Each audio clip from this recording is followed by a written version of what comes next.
All right.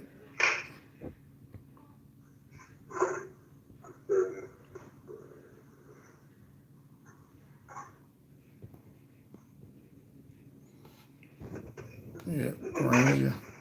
That's good right there. All right. So let me go ahead and send this. I'm gonna send this invite to the page.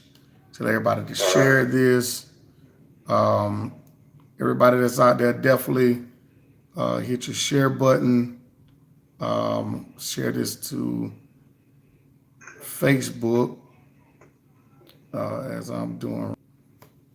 Shalom, what's going on, brother Eric Riddick? Definitely share this link on your page and whatnot. We have some technical difficulties. There's always, the Most High always creates a way. It's been a blessing to have technology that way we can kind of do things here. Let me move my screen out of the way. There it is. All right. What's going on? Shalom, everybody. What's going on? Sister Nicola, shalom. Definitely share this on your Facebook page. Hit the invite. I think a lot of people will be joining in. I'm here. I'm going to give it a couple, probably give it like 3 minutes until everybody start getting on. We have about 10 people getting on right now. I know people probably sharing it. This is the first interview actually on YouTube that I've done live on YouTube Live, and we're gonna get into some things here in conversation with our brother. And so I hope everybody's doing well. Shalom, hey, Sister Joyce, thanks for joining. Definitely, y'all make sure y'all share. Make sure y'all invite. We got a lot of brothers and sisters over on Facebook who definitely probably was waiting on the lesson to be done or the interview to be done over there. But so we're doing it over here. We'll get to it here in just a minute here, in like 2 minutes. And I'm gonna share it on my page as well. Okay. Can everybody hear really good? Can everybody hear really good? The volume sounds good over here. Want to make sure everybody can hear Moreh really good. Can everybody hear Moreh Barry Lyons? Shalom, shalom.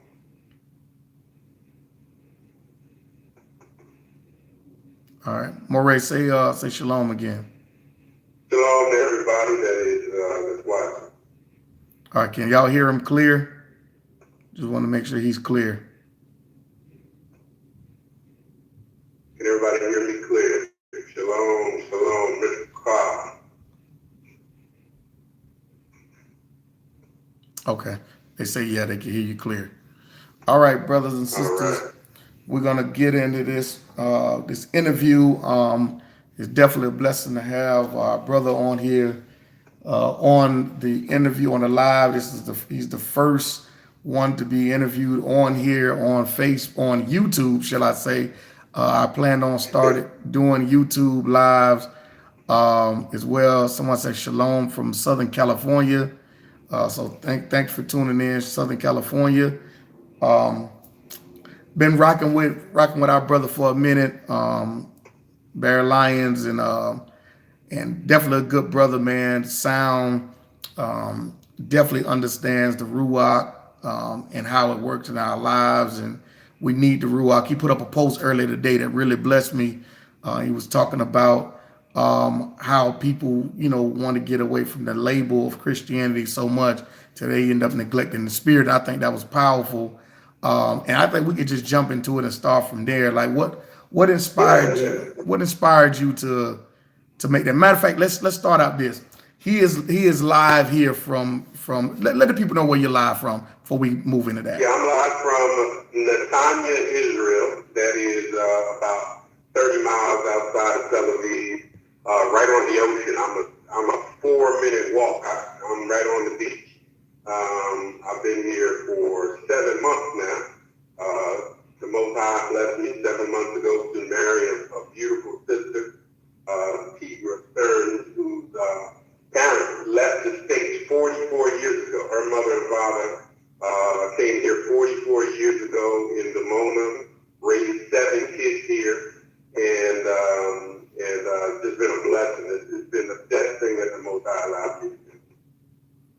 Awesome, awesome. So let's go. We'll come back and talk about how things are in Israel, but I want to talk about like what inspired you to just put up that post, because I know you do law and Torah. We're going to talk about that too as well and whatnot. But what inspired you to make that post? Well, that post came out of one time decided to continue ministry. I say continue ministry because I was pastoring for 25 years in Christian churches, in Philadelphia, in Dallas, Texas, and in Los Angeles. And once I came into the truth, I walked away from the Christian church as an institution of employment, which was a bad walk away because the pay was good. But I walked away because I'd rather please Yah than please men. But what I've noticed in the truth community over the last several years is anything that sounds Christian, they shy away from. If you talk about faith, if you talk about grace, if you talk about the Spirit, those things, all of a sudden Hebrews react viscerally like, no, we ain't Christian. And what I shared in that video is Creflo Dollar doesn't teach us about faith, and T.D. Jakes doesn't teach us about faith. Habakkuk 2:4 says the just shall live by faith. That's in our Tanakh. Yes. So we can't shy away from Yah's principles just because some people, and not all people, but some people in the Christian church have warped and twisted some principles that don't even belong to them. They belong to Yah. So that just inspired me to do that post. Man, that's definitely powerful, because that's the thing I think that we really need to really hone in on and come back to a real understanding of that. Because one thing about it is I feel as though sometimes that the truth and coming into it, we've allowed others and people of influence to almost cause us to suppress the spirit side of us, as far as our worship, for as all of these avenues and these areas. I think that is known biblically that Israel has done. And so that post, I was like, wow, man, because we can deal with the titles and what we call ourselves and argue, over the name and all that stuff. But when it comes down to the core foundation of dealing with the spirit, the Ruach HaKodesh, we all have an obligation to yield to that, because we can't even worship the Father without it.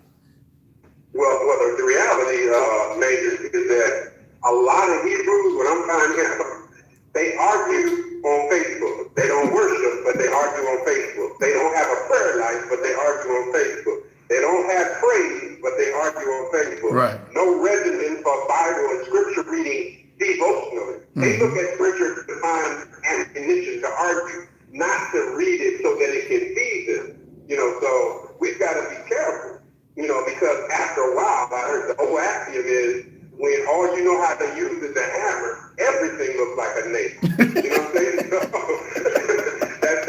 that's how many Hebrews are responding to everything. They just pounding it out. Right. And that's definitely awesome, man. That's definitely great insight. And I know you, again, you're not a spring chicken, as they say. You've been protecting the hen house for some time, so you know the things that go on. And so I definitely appreciate our relationship. It seemed like it was almost 2 years ago. We first started talking and things like that, and now we're able to get ready to do something together. That we've been talking about. I wish we could have did this live as well on Facebook, but it's still going to be blessing. I'm actually going to have you back once we figure it out on Facebook. Yeah, we'll work it out. For sure. And I know it's late over there and whatnot, but I want to get into talking about law and Torah. What brought that about? Well, the show Law and Order is one of the shows that was immediately recognizable after I moved here to Israel, so I didn't watch those old Law and Order shows. And then I thought about the fact that what we walk in is what we serve as we serve Yah. we are called to follow the law. We are called to follow the Torah. Right. Where we're lacking in is that following the law turning into order. Right. You know, we have, in many instances, we have law and disorder, if anything else. And, you know, we start talking about the name and, like you said, the most ridiculous. I laughed at your lesson, and it was so good. You did such a good job. This whole argument over chicken, and I mean, we are in major disorder in the house of Israel right now. And that's why, it's one of the reasons why I know we are the people of the book. Because you look back at the Old Testament, we are the same people arguing over the same stuff. That back in the wilderness, the children of Israel started fussing about manna. You know, they tired of this manna. We had manna flambe, manna off rock. We had manna every kind of way. I'm tired of it. You know, here we are in 2019 arguing over chicken. Like it's just unbelievable to me. So we needed some. We got the Torah part. I taught that series because I think we need some order. We had the Torah. We definitely need some order. Right, definitely. So let me ask you this. So how is I know you say your Ish her parents, they left about 44 years ago, you said? That's correct. That's right. Okay, and they went to Dimona and they transitioned from Dimona out. To talk about that transition, you know, from Dimona. Ishaya third, my father-in-law is a great man of Yah, has a great grasp of Hebrew culture, obviously, for being here for 44 years, and the Torah, and loves the Most High, and loves the Messiah. And he came here at a time when he was transitioning, starting in his family, and actually became a part of the priesthood in the nation, in the moment. But shortly, he had some disagreement with some of the things that were going on. You know, as great as Dimona is, you know, when my first 2 months, when I actually lived in Dimona for 2 months, because that's where my now wife was living when I first came here, and then we moved about, you know, an hour away here in the Tanya. As great as I think they had leading, I think it was a Yah move to come here and establish some of our brothers and sisters in the land. But the people turned Ben Ami into a worship center person. You know, so they started out worshiping Yah and following the Bible, but then many of them began to worship the words of Ben Ami as if his words were congruent with Scripture. Right. And that is part of the reason why my father-in-law made a transition out. Now, he still is very well respected, still knows everybody in Dimona, and they have still good relationships with people there, but he just couldn't submit to a system that he felt was kind of veering off of the course of Scripture and toward worship of a person, you know. Right. So that's crazy. Wow. So how is Oak being there? Like, is it a culture shock? Are there any camps over there, Hebrew camps? Are there, you know, is there any arguing over different things? Or is anybody, you know, saying, you know, these are the synagogue of Satan? Like, what is the environment like? Yeah, it is definitely a culture shock, but it's a culture shock in reverse, and I'll explain to you what I mean. I talk to people all and say, be careful. You know, they watch CNN all day long. The fact of the matter is, if you look at I don't mean most, every single FBI statistic that Israel is supplied time in every crime, then the United I'm talking about acts of terror, murder, rape, burglary, aggravated assault. Every crime.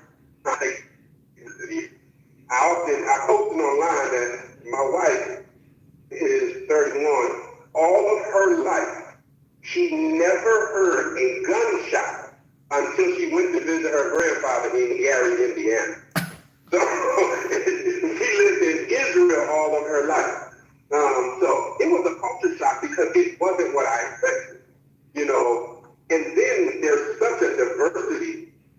So in Dimona is in the Negev, you know, it's in the southern Negev, in the desert. Right.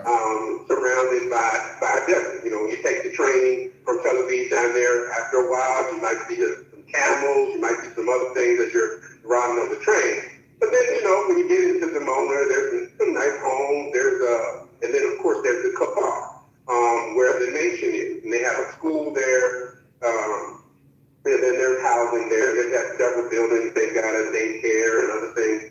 And it's a really, you know, I think Benami and the people there did a good job following Yah's leading to establish that. But the other part of the culture shock, when I say culture shock in reverse, was that I go to a mall 5 minutes from my house that's just as nice as any mall in Dallas where I was living at. I mean, it's no different, you know. When I went, we took our son for his 4th birthday to a place called Luna Park. Luna Park is like a Six Flags kind of park. Like there's really no difference in life. Great restaurants, great museums. Tel Aviv is a big city. I'm right here by the beach. Where my in-laws live is Mitzpe Ramon, which is at the crater. And the crater is like the Grand Canyon of Israel. It's beautiful. And then you can go up north to Mount Hermon. And in Mount Hermon, way up north, the elevation's so high, there's a ski resort up there. You can go skiing in Israel. I mean, so it's a mix of environments, and that was what the culture shock was. It wasn't really that different other than language issues. Communication issues that was a little challenging, and it still is as I'm learning Hebrew more and more and more every day. But other than that, the culture shock for me was not at all what I expected. Oh man. So the thing is that it's pretty much peaceful. Like so Tel Aviv is how far are you from Tel Aviv? 30 minutes.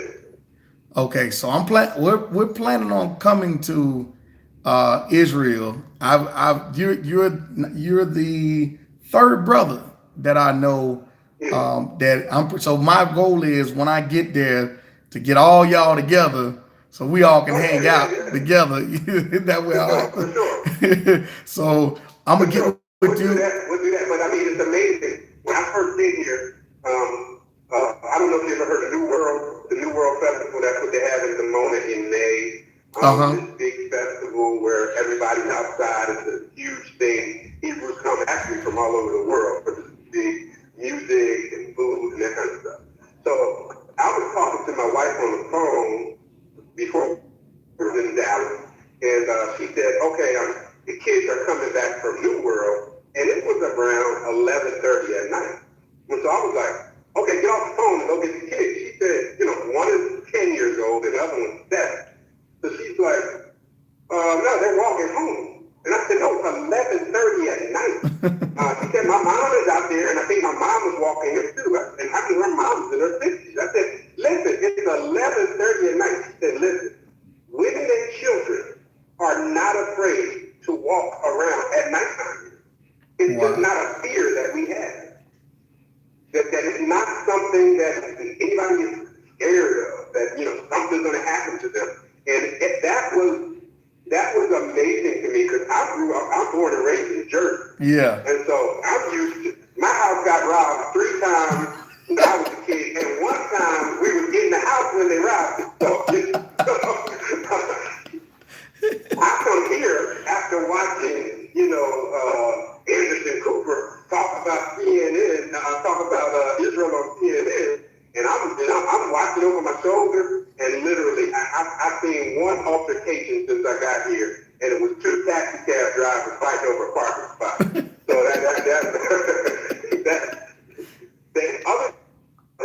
being a cop here has to be the easiest job in the world, because crime literally, and that's a verifiable statistic, it's literally almost non-existent. It's so small. The amount of crime this year. So that part is amazing to me. And then your other question, synagogue of Satan and that kind of thing. I hear so many people, sometimes I talk on Facebook and they're like, you know, we ain't supposed to be in the land yet, and they hate us, and, you know, they don't want us there. I promise you, when you come over here, I have been treated kinder here than ever in the United States. I mean, my neighbors, I have neighbors who, Bedouin, you know, that's the real shepherd. They were out in the field feeding the flock. Right. I got neighbors who are Bedouin, Arab, so-called Jew or Jewish people. I just met a lady today. Heard her husband just moved here from Boston. She heard me talking English and said, "Wow, I'm English."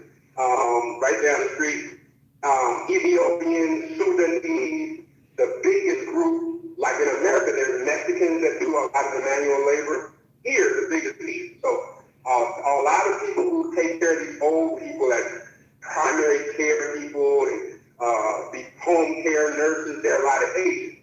Literally, all around here, there's all of those kind of people. There is no issue. There's no issue about you being black. There's no issue. And the argument that a lot of camp guys give is a non-existent argument here. They do not, these Jewish people do not claim that they are the original people of this land. Are you?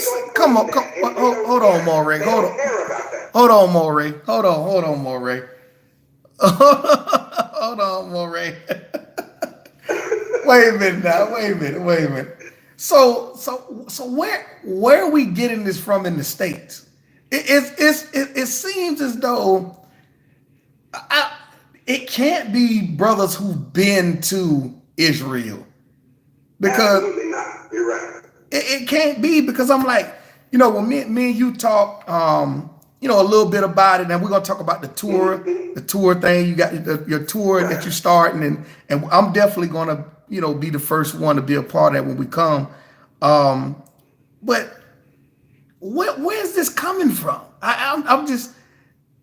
It comes from a misperception, where, you know, in psychology, you have a thing called a self-fulfilling prophecy. You can talk about things so much that you make it come to pass.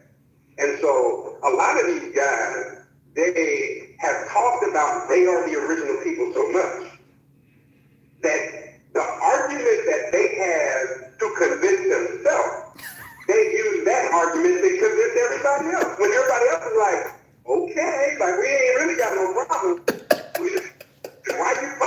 Why are you really fussing about it? And so I talked to some Jewish people here.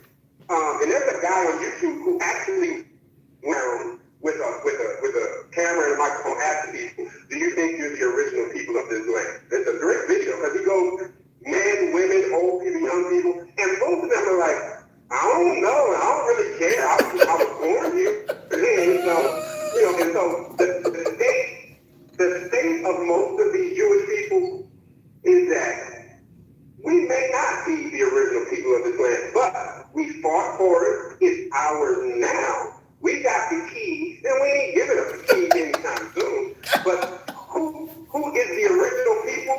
Who is the original people? It's not even an argument to them. They're like, who cares about that? Like, it's not even, wow. It's not even an argument. You know, and so like at Sukkot, not Sukkot, at Yom Kippur. Yom Kippur here is the high holy day. So they shut down the cable network. A little thing comes on your TV that says the cable will not be on for the next 24 hours. You can't even watch TV because it's time to fast and to faith. And so everybody puts on lights.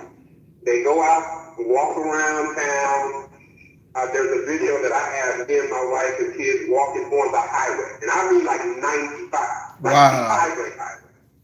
And there's nothing moving. Everywhere you go, people are walking. There were kids sitting in the center lane of the highway, built a bonfire in the middle of the highway, like they're talking till 2, 3 o'clock in the morning. Wow. And so, but when we went out, everybody's wearing white, and it didn't matter if it is an Ethiopian or me from America or a Jewish person, someone else, everybody greeted each other with Shabbat Shalom.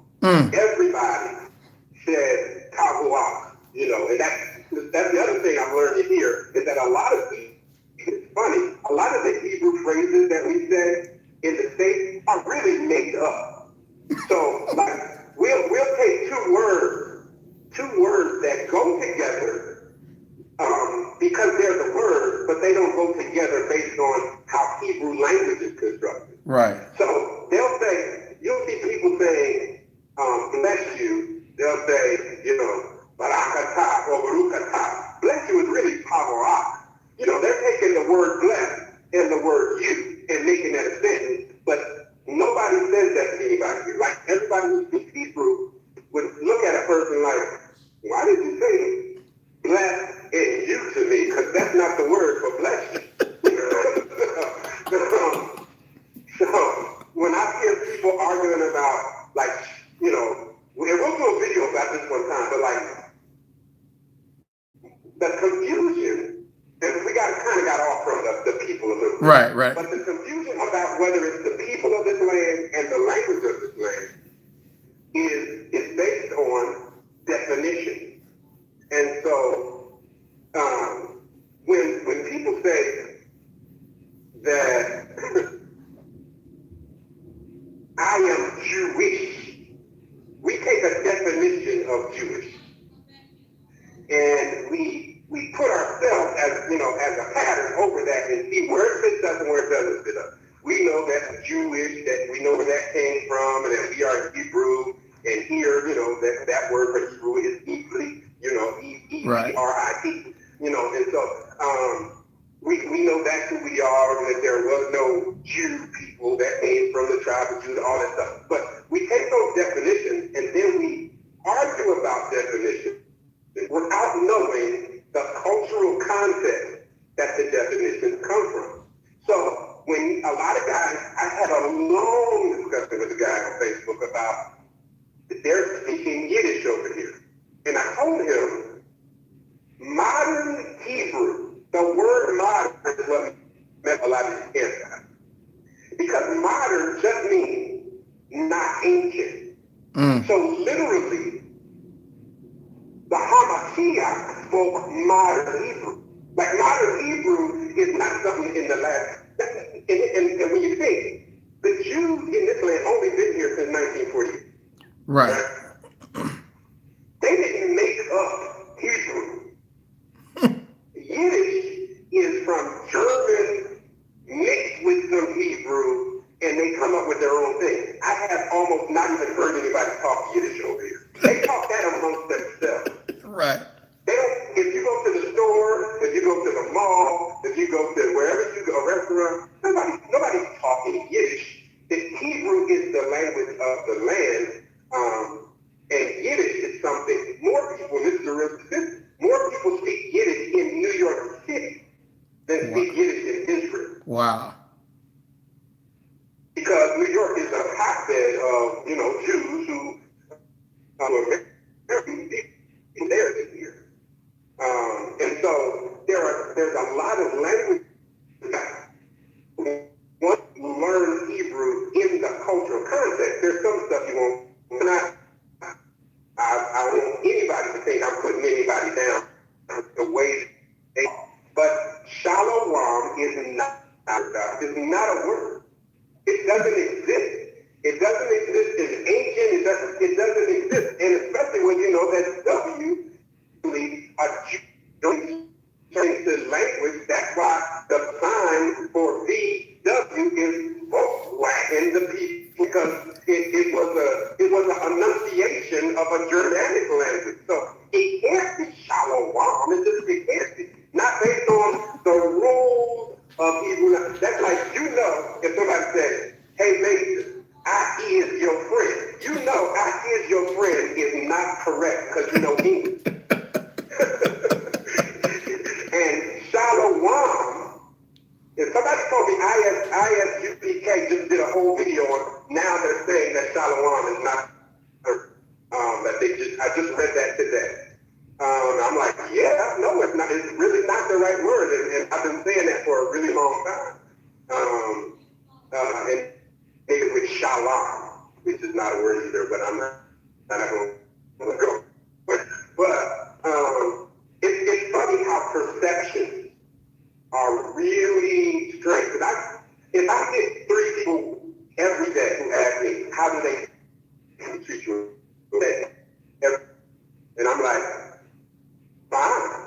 I wish there were times that I could walk around with a camera and record the normal conversations that I have. I went to the hardware store 2 days ago. We needed to change the shower head.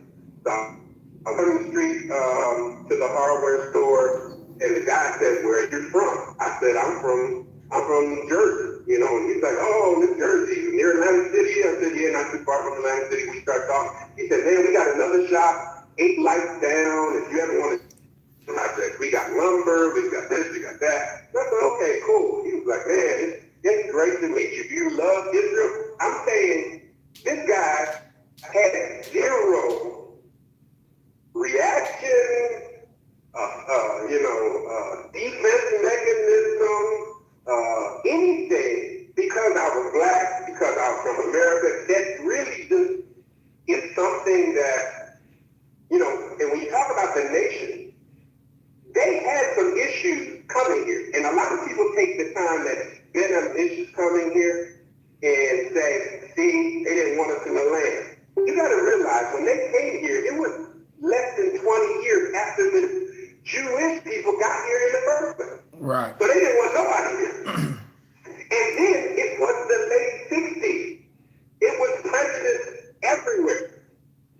It was the 60s. They were kind of the black people here, and people getting beat with hoses and dogs sitting on them and everything in America. But it was the issue. It was a timing issue, because in 2019, the thing that'll surprise you when you come is that there's more black people here than most people realize. If the United States, if the average United States, how many black people were here, they would tell the government, stop sending so much money to Israel. They'd be like, no, that's not we did. And because there's no difference here. Once you're either a permanent resident, which I'm becoming because I'm married a citizen, if you're a permanent resident or you're a citizen, you get the same rights as everybody. So it doesn't matter if you're black. Once I work here 6 months, I get the free health care, which is really free. Wow. All kids get free dental up until 18 years old, every child. Wow. All right, and the only exception is braces. For braces, they pay 60%. Everything else is covered. All right, we pay 40 shekels every time we take our daughter to the dentist. 40 shekels is $10. That's the office visit. That's all there is. When a woman has a baby here, she gets a check. This is the most amazing thing. She gets a check from the government because she had a baby in Israel. She gets 3 months off from her job with pay. That's a law. Wow. The craziest one is my wife had a friend whose mother got let go of a job. She had been working there for like 10 years. It is a law in Israel that if you work for a company, for every year that you work there, she worked there 10 years, when you get let go, they have to pay you a full month's salary for every year you've been there. What? So she was there for 10 years, no lie, baby. She was there for 10 years, so they had to give her 10 months of her pay. And they don't give it to you each month. They give it to you in a lump sum when they let you go. It's a law. And they still have unemployment. But that's a law so companies don't mistreat their workers. Goodness gracious. No, it's crazy. Man. You know. So let's talk about the look. I definitely, when we get this thing worked out, I definitely want to deal and talk about. We want to go back and talk about some of like the language and some of the things that our perception of things. But I want to talk about this. Let's talk about the tour. Let's talk about what you have going on with the tour and what inspired all of that. I really believe that when y'all led me here, that I had a twofold mission. One was I knew that I was supposed. Somebody sent me a scripture that just blew my mind about I will give you pastors according to your own heart. The beginning part of that text really says I will take one of you from a family and one of you from a city and bring you into the land and you pastors. So it was like Yah was saying, I'm going to send pastors into the land to teach you the things that were necessary to be taught for those who may come to the land. So I knew that part of my assignment was to help them. Not everybody, and it's not a good fit for everybody, but some people who may feel led by the Ruach to come to the land. I know that part of my assignment is to help some people make a transition to come here. Right. The other group of people who are not meant to be here, and ultimately we're all going to be here after a while, so it really don't matter. It's not like you're better living here spiritually or anything else, because there's wickedness here like there is everywhere else. Right. But the other group of people is, I believe that part of my assignment is to expose some people to this place because it really is mind-blowing and different than people expect for it to be. So, that's how the tour was born. And I decided to do a tour from a Hebrew perspective. The very first one is June the 29th to July the 8th. This is the first one. I think we're capping it at 20 people or something like that, just so we can get the process down. I already have about 10 people who are already confirmed who are coming. Okay. But what we're going to do is allow people to see the normal stuff. The Sea of Galilee, go to the Jordan, go to the Dead Sea, of course, go to Jerusalem. Right. But even in Jerusalem, most people don't know that in the Church of the Holy Sepulchre is the first picture you see. It's really dark in there. But the first picture you see is this ancient church over the site where Yahweh supposedly rose. The pictures on the wall of the Messiah are black. Wow. Unmistakable.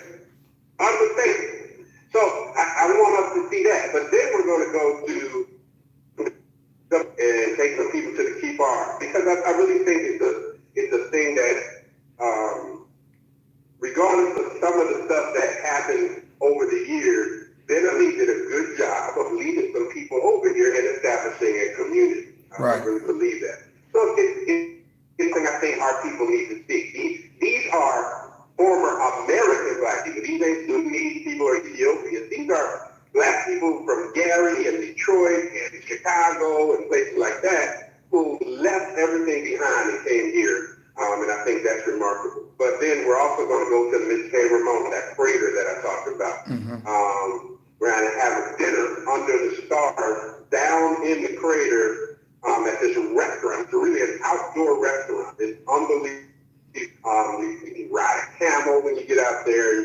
We're trying to make it an experience where they get the beach, they get to Jerusalem and the holy site, and also some sites that people don't get to see, like the and favorite Ramon crater, of course. Right.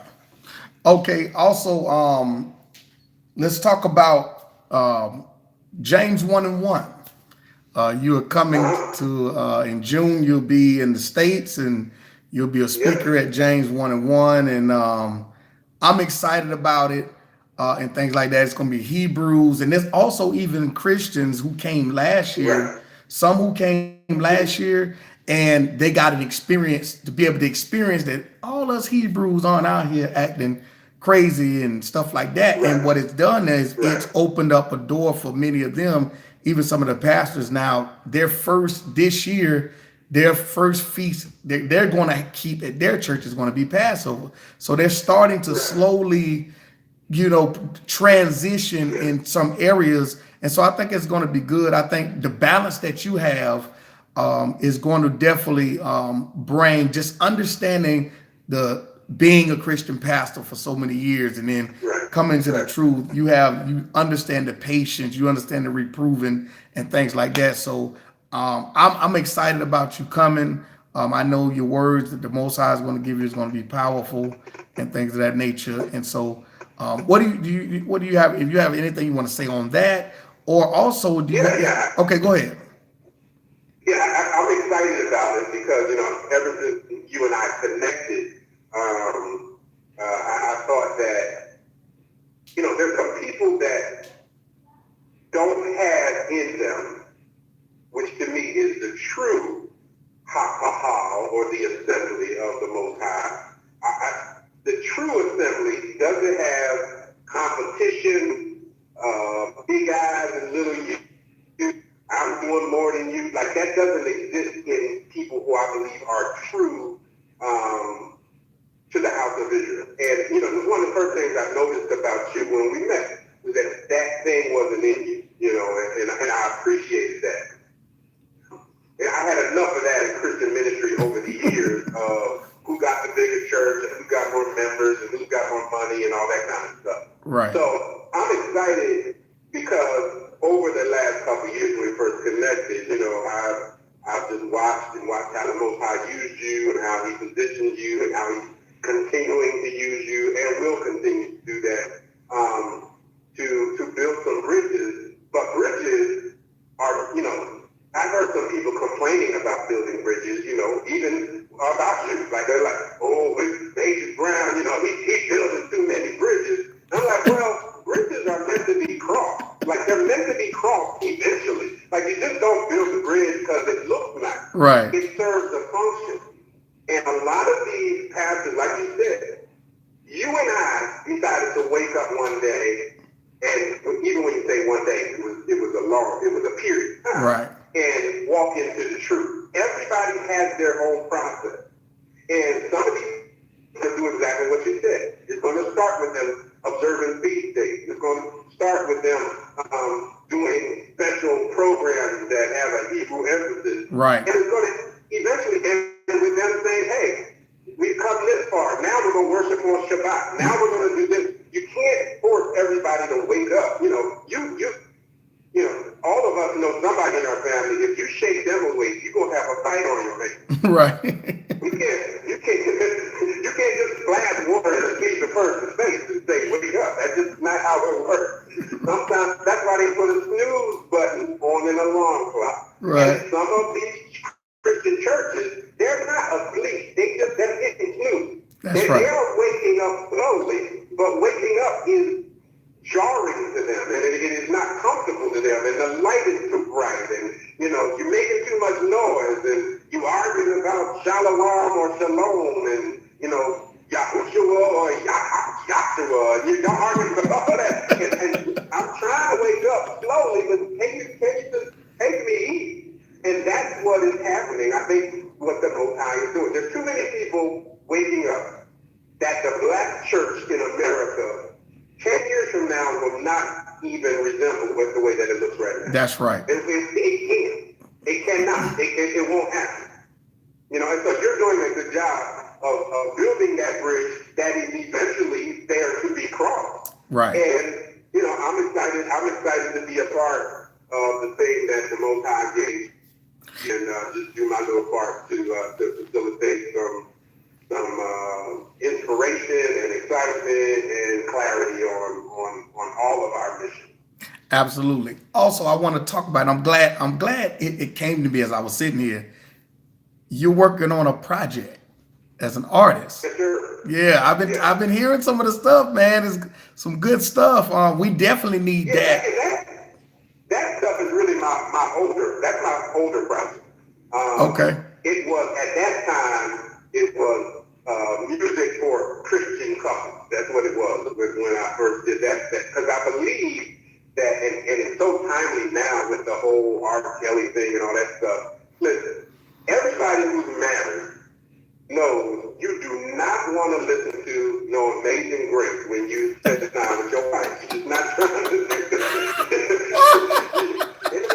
Nobody want to hear no choir and, even Kurt Franklin Love. I don't want to hear Kurt talking all through love while I'm talking to my wife. So I trying to serve the Most High, they need some music that is wholesome, but also romantic. That's Because right. if you look at the Song of Solomon, if you can't get any more romantic than the Song of Solomon. And That's it doesn't right. have to be nasty or raunchy, but it can be romantic. Yeah. And so those songs that you've heard thus far have been from our old project, which has taken on a life of its own. I just got an email today about some new London. For whatever reason, a lot of people are downloading it in London. And Oh, then a wow. guy put it on his show last night. He sent me the link in Greece. You know, he's got a show called Soul Sensation. And he put me between Pebbles and Jeffrey Osborne. He played one of my tracks. And so I was honored that he did that. This new project, taken from a Christian perspective, it's called Hebrew Words. Okay. Volume Echad, you know, and Echad is one, of course. So what I did was, it came to me, as I was coming here, I have a program that sends me a Hebrew word every day. Okay. Every single day it sends me a Hebrew word so that I think I'm on word 100 now. And these are just the words I'm getting as vocabulary. Of course, I have a built-in teacher with my wife and kids at home. Who speak fluent Hebrew. Right. But what I did was make 5 tracks. It's only a 5-track EP. Okay. Each one is a Hebrew word, you know, and I'm relating it to love. So there's shalom, which is peace, of course. There's la ISRAELITE, which is later. That's see you later here, la ISRAELITE. Okay. There is the halal ve'davat, which is milk and honey. Right. And you know, so each track is a Hebrew word that is the centerpiece of the track, and how that deals with the relationship between the man and the woman. So shalom is, you know, shalom. In this crazy world, you're my peace. Wow. You know? And it uses peace 3 different ways. In this crazy world, you're my peace. You're my shalom. I want all your love and not just the peace. Oh, man. Shalom. Let's work it out, because I don't want to say peace. You know, so it deals in 3 different ways. And so you know, I'm excited about it, and I think it's going to bless some Hebrews who, there's some great Hebrew musicians out there who are doing great worship music and great congregational music. You are one of the people on the vanguard of rap music, but not a lot of people doing something that is, you know, I think my little pocket, my little niche is some music that men and women can listen to and be blessed by having a relationship that pleases the Most High. You know, so. Man, that's definitely awesome. I mean, it is very well needed, because you're right. I mean, don't even in the Christian, when we was in the Christian church, don't nobody want to listen to no Mighty Clouds of Joy and Dorinda Clark and all them folks. You know, you trying to be into it. So I think what you got, man, that's your niche, man, and it's smooth too, man. It's almost like that medium Barry White. You know, it ain't all the way Barry, because your voice ain't as deep as Barry, but it's deep enough. But it's nice and what's needed, man. I thank you, Moreh, for coming on.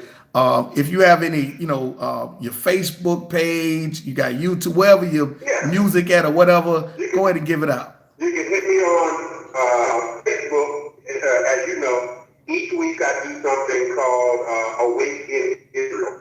So we just launched. In fact, everybody on here is going to get it before I post it in the morning. The new website is awakeinisrael.com. It's a whole new website. It's got our locations, because I still teach at our congregation in Sacramento, California, every Shabbat by Skype. You know, they meet there. The church, the assembly that I started in Jersey, which is Awake, is led by Elder Yekeskel in Israel, which is a guy that I've known for all of my life, and so he's there in Jersey. And then, of course, we have what we have going on here. So every Friday, we try to put out a teaching. We did that Torah in Order series. The series now is 21 questions, and we're on question number 7. And so you got awakeinisrael.com. On Facebook, you can hit me at Barry Lyons or Dat Preacher, DAPPREACHA, Dat Preacher. Here on YouTube, it is the Awake Network. You can subscribe and you get all of the teaching, some of the music, and other things like that. So, I invite everybody to please do that. You and I, Majors and I, are going to continue to do what we do to try to make the kingdom a better bride for the Hamashiach. Right. What I want to do too is also, I have this Boom Academy where I have, where we do teachings and different stuff like that. So I'm gonna get with you, see a date when you can be the featured Moreh and just teach whatever the Most High give you in the Boom Academy to everybody. It'll probably be either in the inbox or on the page. If we can't get it on the page, we'll do the inbox. Inbox has about 70 people. The page, of course, has more, but we'll get that set up. And I really appreciate your time. I know it's late there in Israel now. It's almost 11:30. It is 12:41 a.m. Woo, man. Yeah, it's like 5 something over here, I think. 5:41. So go ahead and get you some rest. I'll be reaching out to you, let you know what date we'll be coming to Israel, and I can't wait, man, to definitely see you, man. Yes, sir. Looking forward to it, man. All right, brother. Shalom. All right, you be blessed. Shalom, man. Everybody, that was Moreh Barry Lyons. I thank you all for tuning in. We had to do it this way because Facebook wasn't allowing him. I think it was something, the signal or something like that, wasn't allowing him to be able to go live. But we're going to work on that. Be able to get him back on this show. That way we could do it on Facebook and I'm gonna find out about this YouTube thing. How do you send the invite? So I thank you all for tuning in. Thank you all for joining. I pray and I hope that everything was clear to you guys. I hope you got a lot of great information out of it. Don't forget to like and subscribe. Make sure you like, share, and subscribe here to my YouTube channel. We're gonna have a lot of great interviews, a lot of things going on here as we transition. We're going to be trying to have things going on Facebook as well as have teachings going on YouTube simultaneously. So I hope that this was truly a blessing to you all. And I'm going to get off of here. And definitely, man, it was definitely information. Don't forget, James 1:1 is coming up. If you have not sent me a friend request on Facebook, make sure you send me a friend request on Facebook. The information to be here. If you're in the Atlanta, Georgia area and you're looking for a place of worship, definitely Boom Atlanta is here. We have Shabbat service on the 1st, the 2nd, and the 1st, the 3rd, and the 4th Saturday. And in Boom Jacksonville, we have service on the 2nd and the 4th Shabbat. And also we have a congregation in the Maryland, Virginia, and DC area if you are looking for a place of worship. But you definitely don't forget the James 1:1 conference is going to be June 8th through the 9th, and on the 7th we'll be baptizing anyone who wants to be baptized. But we'll also have the link up. We are definitely looking for those who would like to sow into the James 1:1 conference. It is a free conference, absolutely free, but we are raising donations and money to be able to take care of the sound crew and everyone. It's a pretty big conference if you guys haven't seen it, but definitely look forward to it. It is going to be this year, 2019. If you have family and friends, again, don't forget to send them the video, send them any of the videos on the page. Don't forget to like and subscribe to the YouTube channel. It's Majors 1, the number 1. And I love you all. Shalom to you all.